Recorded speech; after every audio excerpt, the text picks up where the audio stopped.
G'day YouTube, Flick here. So today I thought I'd talk about one of the cheap effective ways that I personally like to display some of my figurines.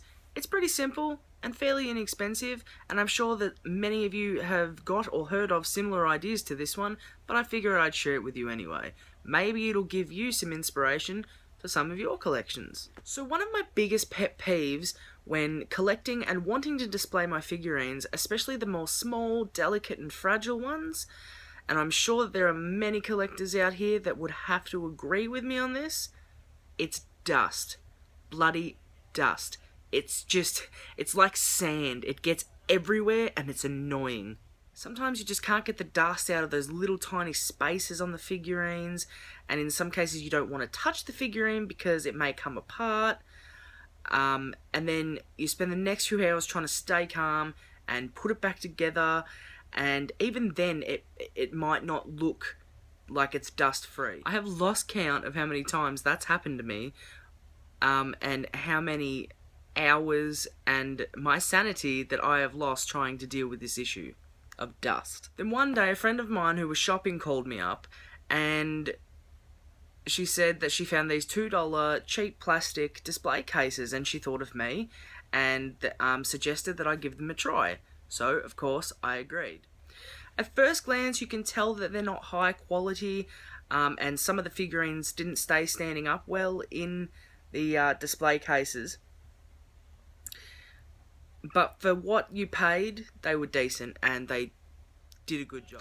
Then I came up with the idea that I could group certain figurines together, which would not only look cool, it would also utilise the space, and then I wouldn't have to just, sacrifice many just for one to test out these display cases. So I ended up adding a tiny little bit of blue tack to the bottom of all my figurines, or to the bottom of the stands of the display cases, so then I could actually position the figurines to wherever I wanted them to go, and I wouldn't have to worry about them falling over, which solved my stability problem with these cheap display cases. Also, just a little side note, for the figurines I'm using, the blue tack doesn't damage them in any way, but just be warned, if you are going to take that idea, just make sure that whatever you're going to be using the blue tack for, make sure that it won't damage the figurine, before you stick it down or anything like that. So this is one of the 5 display cases that I made up, and it's by far one of my favourites, and it's a little PlayStation themed one that I did. And I'll take this off so you don't get the glare. I utilised my Sackboy keyring, and it's a mini PlayStation and a game.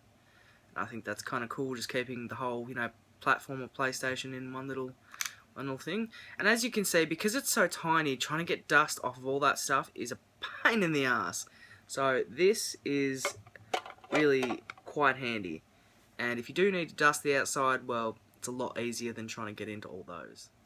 Then we've got my Sonic display, which is kind of cool. Keeps them all in there nicely. And just to give you an idea of how well the blue tack works,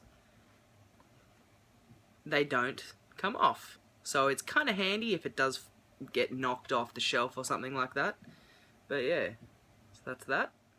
Another display case that I have that I grouped together by platform, which I really kind of like, is my Nintendo one. And I've got the mini Nintendo 64 keyring there that I've had since the 90s. And yeah, pretty cool.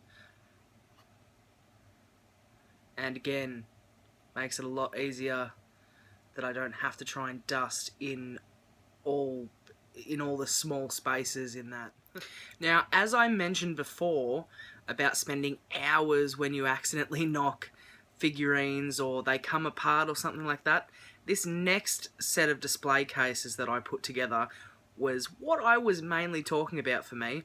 I got these imported from America, and I wasn't expecting them to be so small and tiny and not have instructions really, and the amount of hours it took me to keep putting them back together in the first place, or put them together in the first place, was just unbearable. So when I came up with this idea, it was a lifesaver.